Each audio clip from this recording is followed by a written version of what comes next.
Okay, for the yerba mate, Yeah. we actually need to brew a concentrated batch. Hear that stinks. All right. Tea time. There's about, I think it was 32 servings in this gallon here, and there are 76 servings here. So I'm gonna do about half of this bag. It was about 42% of the bag, but I like a stronger cup.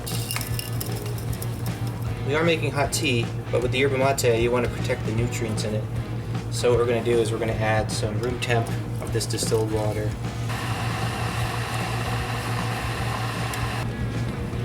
Ding, we're ready. Fill this pretty generously. I am going to put 4 minutes on the clock. Most people, I guess, think you can brew tea and then it's done. No, we're gonna press this, we're gonna use it, we're gonna do a second wash, and we're gonna get all the goodness of this batch, and then we'll move on to the meat. All right, we are back, and our tea is ready to be pressed.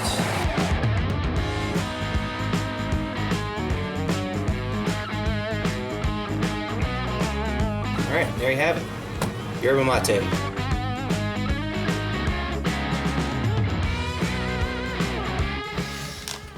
Smells sanitary in here. So here we are. We have gotten everything ready. The sanitization process, Joe's been doing a fantastic job of it. So we're actually doing a little bit of prep.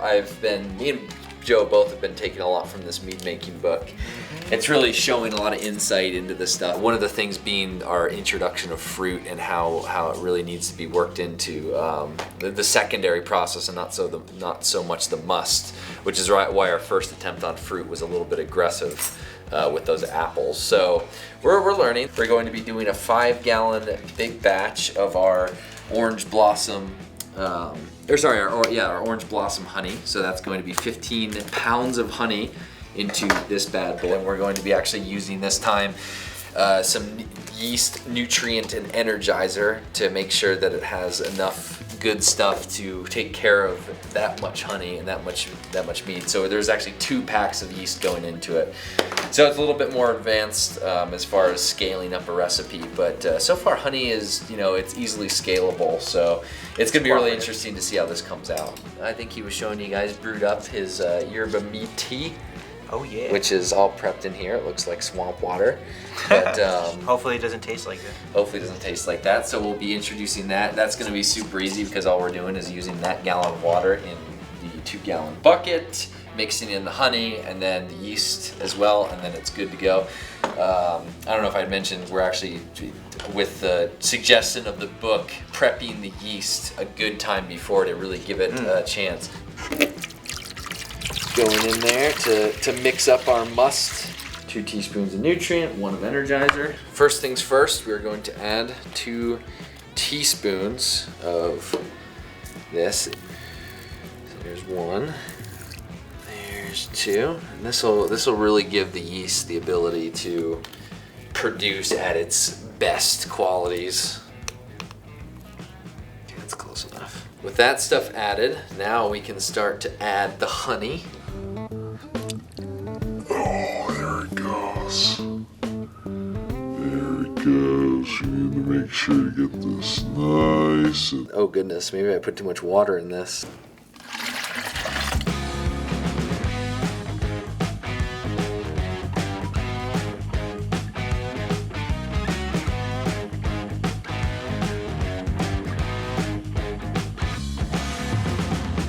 This is luscious. Well, this is ready. Okay, so that's ready. How's the heat on it? Okay, it's good. It's not, because it says to make sure it cools down if you're using the heat method. I know we added a little bit of stuff. That's all out of there. Beautiful. All right, Godspeed. Oh, beautiful. And this is what's really good about this right here. What we're doing is this is really mixing and oxygenating the must, because it's going to really allow the yeast to, because one thing yeast does need is oxygen, but inside the must. You don't want to expose it to too much oxygen because it can carry, stuff that isn't very good. Lots of other things culture in it, but in this process, oxygenating is one of the best things you can do. Yeast water.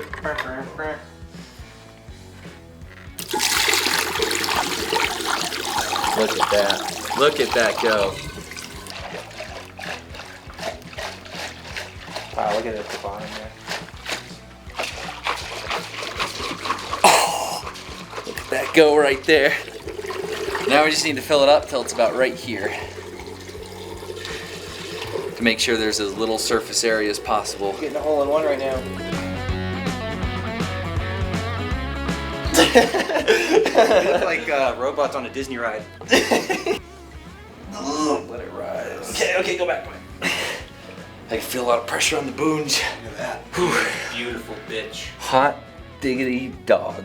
This is just scientific as fuck. So, I will let this sit for 2 months. So this is that all air bubbles? No, this is all yeast. So they're up here like, what the fuck? And they're just like, oh. But then they're like, oh, and then this like, really is Valhalla. We're basically waking up a bunch of Captain Americas every time we do this. Like they're just all these dormant yeast culture, and then they're just like, and they're that's all Hydra right there. It turns out they're secret agents for Hydra. Oh crap! All right, so we have our yerba mate that we filmed in the kitchen. Clover honey, 3 pounds. We got our yeast here. I'm gonna pour most of my gallon. It's like an elixir. It just lifts your spirits. It makes you. You read the properties on the thing. Digestive, mood booster. It's caffeinated, so it helps with weight loss. It keeps your heart rate up, so you're constantly burning calories. Yeah, but not like coffee cup amount of caffeine. It's like a quarter of a cup of coffee. A healthy. Like that. So if you drink this, you'll lose weight. I mean, yes, if you binge keeping drink up this with mead, a healthy regimen and all that, will we're not making any claims. not here. wake up tomorrow. Yeah, exactly. I feel like Walter White, even though I've never seen the show. Yeah, it smells like Petco. So this is the most abundant honey, I would say, most widely available, and available from beginning to end of season. Well, probably year round as well. Oh my goodness. This is gonna be epic.